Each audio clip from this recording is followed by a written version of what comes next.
Welcome to online net of study best for learning. दोस्तों स्वागत है आप सभी का online net of study channel पर। इस वीडियो में हम कवर करेंगे 7 जनवरी 2021 का करंट अफेयर, जो कि करंट अफेयर के इंपॉर्टेंट क्वेश्चंस भी होने वाले हैं। तो वीडियो को लाइक और शेयर करना बिल्कुल ना भूलें, साथ में चैनल को सब्सक्राइब कर लें। तो चलिए दोस्तों, अनअकैडमी आपके लिए लेकर आया बढ़िया बैच, ताकि आपकी तैयारी हो एकदम पक्की। आज ही सब्सक्राइब करें अनअकैडमी प्लस पर और पाएं अंकुश लांबा, आशीष अरोड़ा, निमिषा बंसल के साथ टीम एबीपी और टीम नासा और भी इंडिया के टॉप एजुकेटर्स एक ही प्लेटफॉर्म पर। आपको बैच बिल्कुल बेसिक से हाई लेवल तक मिल जाएंगे, प्रैक्टिस और साथ ही पीवाईक्यू के साथ। सभी बैच और कोर्स आपको डेडिकेटेड डाउट सेशन भी मिलेंगे। एक ऐसा मौका जहां आप एजुकेटर्स के साथ लाइव इंटरेक्ट करके अपने सभी डाउट सेशन यहाँ पे डाउट क्लियर भी कर सकते हैं और डाउट सेशन अटेम्प्ट भी कर सकते हैं। इसी सब्सक्रिप्शन में आपको मिलेंगे मॉक टेस्ट, साथ ही डिटेल एनालिसिस और साथ ही एक्सप्लेनेशन के साथ। अगर आप बैंक एग्जाम की तैयारी कर रहे हैं तो यही सही मौका है इस अपॉर्चुनिटी का लाभ उठाने के लिए। अपकमिंग बैचेस को, साथ ही अगर बात की जितनी भी जो टोटल बैचेस हैं वो आपको स्क्रीन पर देखने के लिए मिल जाएंगी। तो जिन्होंने अभी तक प्लस सब्सक्रिप्शन नहीं ली है वो जाकर के ले सकते हैं। जल्द ही प्लस सब्सक्रिप्शन की फीस बढ़ा दी जाएगी। बिना किसी वक्त जाया किए सब्सक्राइब करें अनअकैडमी प्लस पर, इस मौके का फायदा उठाएं। तो बिना किसी देरी के जाइए अनअकैडमी प्लस की सब्सक्रिप्शन ले लीजिए। मेरा कोड का इस्तेमाल करना बिल्कुल ना भूलें, ऑनलाइन अड्डा। इसे लगाते ही आपको मिलेगा 10% का इंस्टेंट डिस्काउंट। ज्यादा जानकारी लिंक वीडियो की डिस्क्रिप्शन में है। पहला क्वेश्चन आप सभी के सामने आ जाता है। 4 ऑप्शन आप सभी के सामने है। तो पहले क्वेश्चन के अंदर पूछा गया है टॉयकथन, आप सभी को बताना है टॉयकथन 2021 किससे संबंधित है। 4 ऑप्शन आप सभी के सामने हैं, खिलौना से, दूरसंचार से, या बीमा से, या इनमें से कोई नहीं। तो 4 ऑप्शन में से आप सभी को राइट आंसर बताना है। टॉयकथन के बारे में आप सभी को पूछा गया है, तो टॉय से ही आप लोग यहाँ पे अंदाज़ा लगा सकते हैं किससे संबंधित होगा। खिलौना इसका बिल्कुल राइट आंसर हो जाता है, ऑप्शन नंबर ए इसका बिल्कुल राइट आंसर होगा। नीचे इमेज के माध्यम से भी आप सभी को देखने के लिए मिलेगा टॉयकथन 2021 के बारे में। केंद्रीय शिक्षा मंत्री रमेश पोखरियाल निशंक जो कि बीच में बैठे हुए हैं, उनके साथ में अगर हम बात करें स्मृति ईरानी जो कि कपड़ा मंत्री हैं, बाल विकास आप सभी को याद रखना है। उन्होंने संयुक्त रूप से टॉयकथन 2021 के पोर्टल का शुभारंभ किया है। भारत को ग्लोबल टॉय मैन्युफैक्चरिंग हब के रूप में विकसित करने के लिए टॉयकथन का जो आयोजन है वो किया जा रहा है। तो ऐसे में आप सभी को याद रखना है। अब ऐसे में आप सभी से पूछा जा सकता है कि टॉयकथन कितने विषयों पर आधारित है। तो पहला सवाल तो ये होता है, तो आपका जो आंसर होना चाहिए 9 विषय होने चाहिए। 9 विषय में से आप सभी से कोई विषय भी पूछे जा सकते हैं। तो याद रखिएगा, भारतीय संस्कृति इतिहास, भारतीय संस्कृति मूल्यों को ज्ञान के लिए पहला विषय। दूसरा विषय सीखने अध्ययन स्कूली शिक्षा के लिए। तीसरा विषय आता है सामाजिक तथा मानवीय मूल्यों के लिए, साथ ही व्यवसाय एवं विशिष्ट क्षेत्र के लिए, ये चौथा है। पांचवें की बात करें वातावरण के लिए। छठवें की बात करें दिव्यांग के लिए। सातवां है फिटनेस और खेल के लिए। साथ ही आठवां है रचनात्मक तार्किक सोच के लिए। नौवां आप सभी के सामने आता है पारंपरिक भारतीय खिलौनों को फिर से तैयार करने और पुनः उनका डिज़ाइन करने के लिए। तो ऐसे में सारी जानकारी आप सभी के सामने हो जाती है टॉयकथन के बारे में। इसी के साथ अगला क्वेश्चन आप सभी के सामने आ जाता है, विश्व बैंक ने डैश में जल परिवहन में सुधार के लिए $105 मिलियन को मंजूरी दी है। 4 ऑप्शन आप सभी के सामने, ऋण को यहाँ पे मंजूरी दी गई है। तो 4 ऑप्शनों में से राइट आंसर आप सभी को बताना है। इसका राइट आंसर आप सभी को पता होना चाहिए। एडीबी के बारे में, विश्व बैंक के बारे में बहुत बार जानकारी मेरी तरफ से आप सभी को दी गई है। तो ऐसे में आप लोग इस वीडियो के नीचे कमेंट करके बताइए इनके अध्यक्ष के बारे में, स्थापना के बारे में, जिससे कि आपको यहाँ पर याद हो जाएगा। तो ऐसे में आप सभी को बताना, 4 ऑप्शन आप सभी के सामने, राइट आंसर आपको पता होना चाहिए। तो $105 मिलियन को मंजूरी दी है बंगाल, इसका ऑप्शन राइट होगा, ऑप्शन नंबर सी। बंगाल के अंदर $105 मिलियन के लिए मंजूरी दी गई है। किसकी तरफ से? विश्व बैंक की तरफ से। तो ऐसे में आपको बताना है, अगर बात करें पश्चिम बंगाल सरकार के साथ में $105 मिलियन के यहाँ पे लगभग, अगर मैं देखूँ रुपयों के अंदर, लगभग 10.5 करोड़ रुपए आप सभी मान सकते हैं यहाँ पे इस परियोजना को लेकर यहाँ पे सिग्नेचर किए गए हैं। अब ऐसे में सवाल आता है, international bank for reconstruction and development से $105 मिलियन के ऋण को यहाँ पे जो मंजूरी मिल गई है, जिसको 7 साल की छूट के साथ 17 साल की अवधि में चुकाना होगा। ठीक है। साथ ही में सवाल देखने के लिए मिलता है कि पश्चिम बंगाल के मुख्यमंत्री कौन है? ममता बनर्जी हैं। राज्यपाल कौन है? जगदीप जी धनखड़ हैं। इतनी जानकारी आप सभी को रखनी है। नीचे वर्ल्ड बैंक के बारे में फोटो भी आ जाता है। अगला क्वेश्चन आप सभी के सामने आता है, 4 ऑप्शन भी आप सभी के सामने। युवाओं को आत्मनिर्भर बनाने के लिए शुरू किया गया लॉन्च पैड, लॉन्च पैड के बारे में आप सभी को याद रखना है, एमपी, यूपी या एचपी, ये शॉर्ट में लिखे गए नाम है, आप सभी पहचान जाएंगे, मध्य प्रदेश और साथ में उत्तर प्रदेश या फिर हिमाचल प्रदेश। तो किसके द्वारा लॉन्च किया गया है आप सभी को पता होना चाहिए, मध्य प्रदेश इसका बिल्कुल राइट आंसर होगा। मध्य प्रदेश सरकार ने देखभाल संस्थान से बाहर निकलने वाले 18 वर्ष की आयु पूरी करने वाले लड़के और लड़कियों के लिए लॉन्च पैड योजना शुरुआत की है।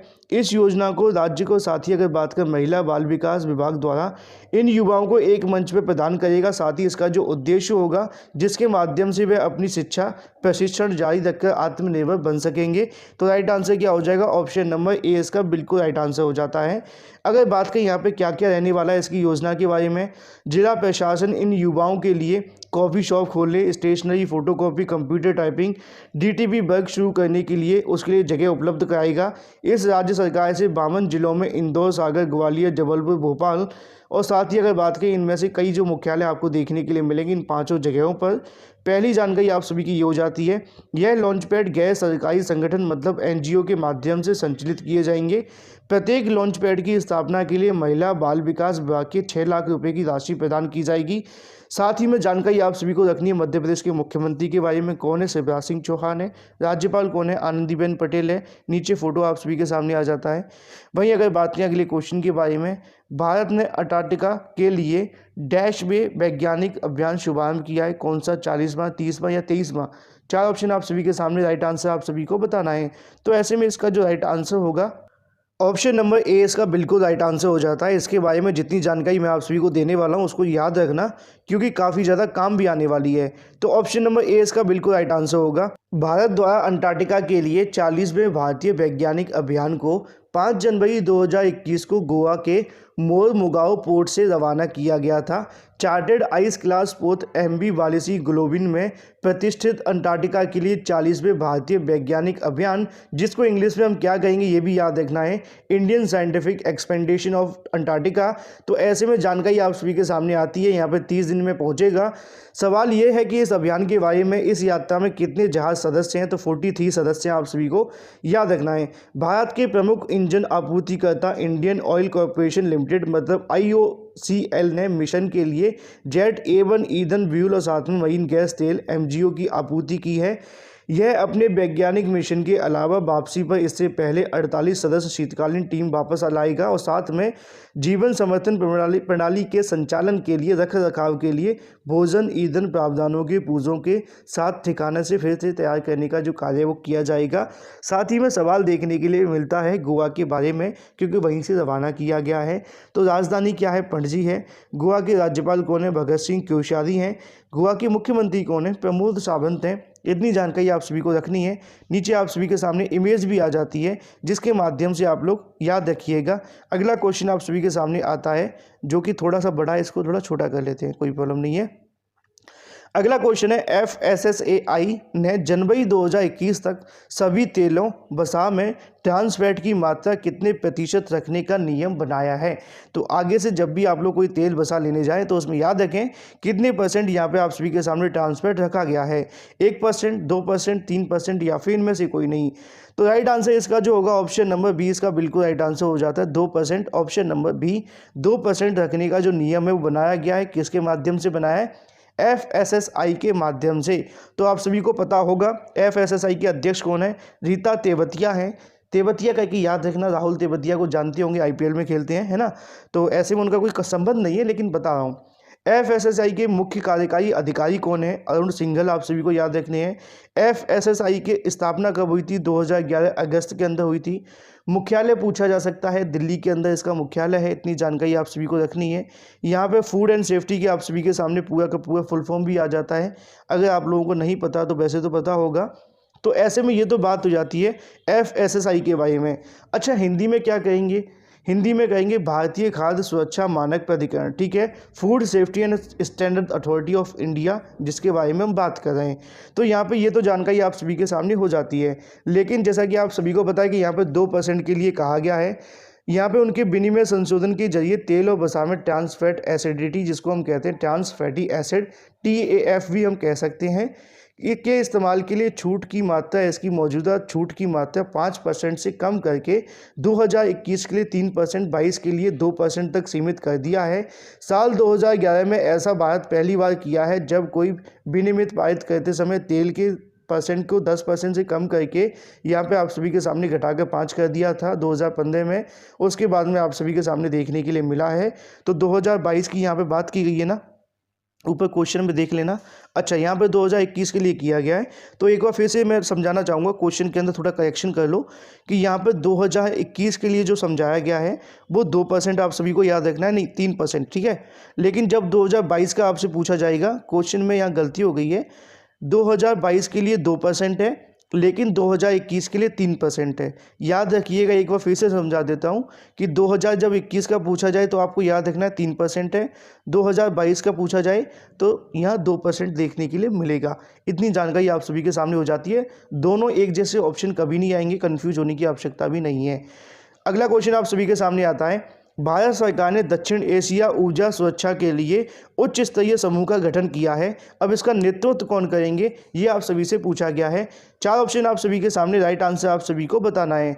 तो ऐसे में इसका जो राइट आंसर होगा, ऑप्शन नंबर ए इसका बिल्कुल राइट आंसर हो जाता है, राम विनय शाही। ऑप्शन नंबर ए इसका बिल्कुल राइट आंसर है। अब सवाल इससे थोड़े से आप सभी को याद रखने हैं।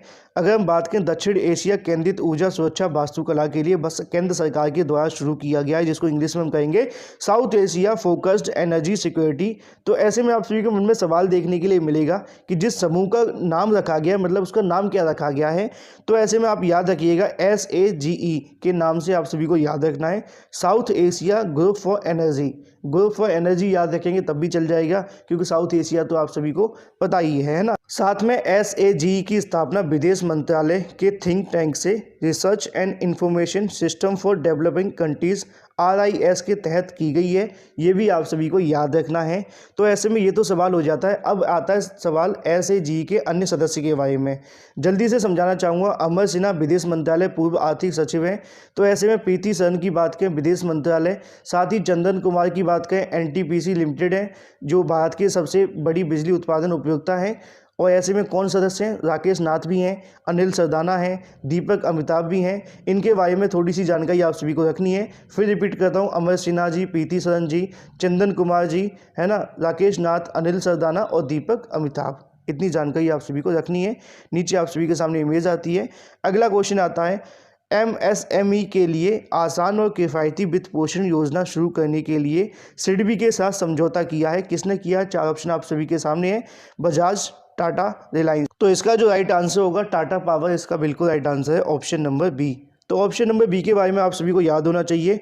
टाटा की अगर हम बात करें, टाटा पावर के बारे में, देश की सबसे बड़ी एकीकृत बिजली कंपनी टाटा पावर ने रूफटॉप के लिए सोलर सेगमेंट एवं अगर बात करें ग्राहकों के लिए आसान किफ़ायती, मतलब छत के लिए सोलर जो आप समझते हैं ना, उसी के लिए करवाया गया है।